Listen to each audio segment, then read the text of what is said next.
Parce qu'elle a cru en lui, elle a cru en sa lumière. Non, non, mais commencez même pas à nous demander de financer vos carrières, je vous le dis direct. Je sais pas faire de transition, donc 1, 2, 3, bip. Hola TikTok. Alors aujourd'hui j'essaye un nouveau format, donc dites-moi si ça vous plaît ou pas en fin de vidéo. Je vais réagir à certaines vidéos YouTube, et celle du jour c'est celle de Reset by Mehdi, donc c'est un entrepreneur que j'aime bien, qui a un parcours de vie assez particulier. Il est sorti de l'obésité, etc. Je vais vous mettre son arrobase en bio si vous voulez aller voir son contenu.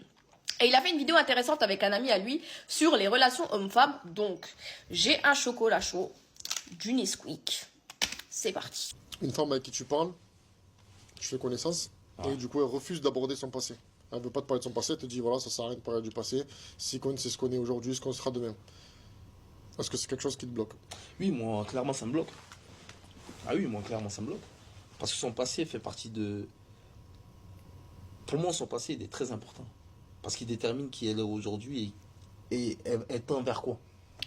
Bah, ça porte son nom. Ça s'appelle le passé.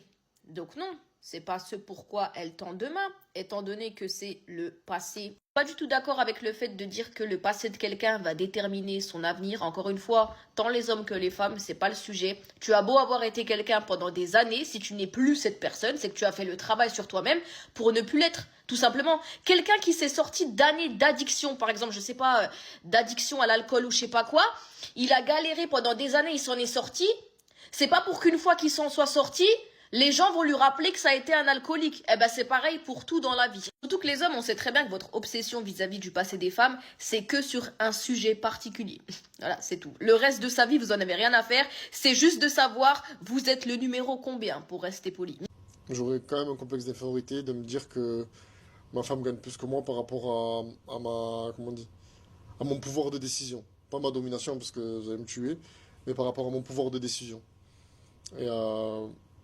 Et du coup, je préfère pas. Je préfère gagner plus que la personne avec qui je vis. Euh, Parce que je veux que mes décisions soient respectées et je suis l'homme et c'est comme ça.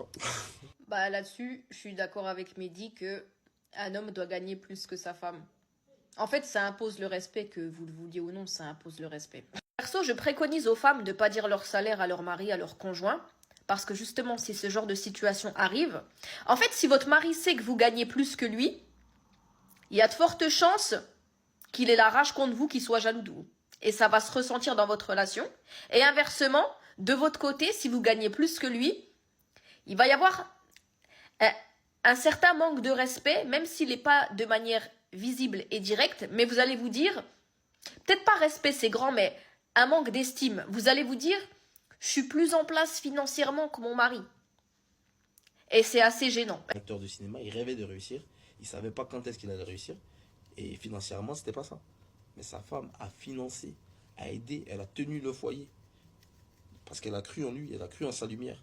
Non, non, mais commencez même pas à nous demander de financer vos carrières, je vous le dis direct. Omar Sy, parce que là il parle d'Omar Sy, c'est un cas sur 1000. Et si sa femme a décidé de soutenir le foyer pendant qu'il développait sa carrière, c'est un choix qui la concerne elle. Mais les femmes de manière générale n'ont pas à faire ça, surtout que messieurs, on vous connaît, dans la plupart du temps, vous allez quitter votre femme de galère qui était là quand vous aviez strictement rien, pour une femme qui va être là parce que vous avez tout. Est-ce que je fais partie de ces femmes?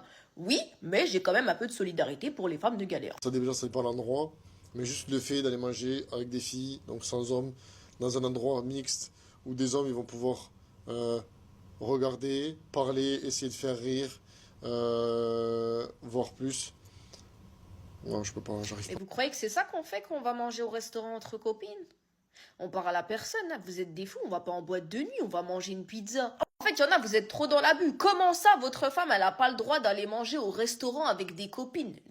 C'est votre femme ou une captive, en fait? Non, mais faut dire les termes si c'est une captive. Eh, les filles, je vous jure qu'il y a des hommes, je parle pas forcément de Mehdi, hein, mais il y a des hommes, c'est leur rêve de vous enfermer dans un donjon comme Princesse Réponse et que vous sortiez plus jamais. C'est leur rêve. Et dernier point de cette vidéo, c'est mon préféré, écoutez. Ta femme est très très coquette quand elle sort, parce que ça pose un problème. Encore une fois de plus, je vais être chiant. Si je l'ai choisi comme ça, c'est que je l'ai accepté comme ça, naturellement. Donc, je dois pas la changer. Marc, t'es un brave. Il y a bien quelque chose que je supporte pas dans les relations de couple, c'est ça. Vous vous mettez en couple avec quelqu'un pour un trait de caractère ou une spécificité que vous avez aimé chez cette personne, et une fois que vous êtes en couple avec elle, vous lui demandez d'arrêter d'avoir ce trait de caractère ou cette spécificité. Là, l'exemple d'une femme coquette, c'est très bien, parce qu'il y a beaucoup d'hommes qui font ça. Vous prenez une femme, c'est une bombe atomique, elle est super apprêtée, une fois qu'elle est en couple avec vous, vous lui dites non, je veux que tu t'apprêtes moins, je veux que tu te prépares moins.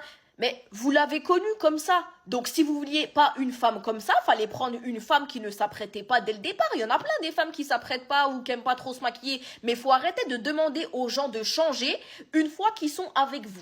Le chocolat chaud est fini, cette vidéo aussi. N'hésitez pas à me dire ce que vous en avez pensé. C'était une première pour moi. N'hésitez pas si vous avez d'autres vidéos à me conseiller sur lesquelles je pourrais interagir. Et si vraiment ça vous intéresse, on peut faire un live avec Mehdi, il n'y a pas de problème.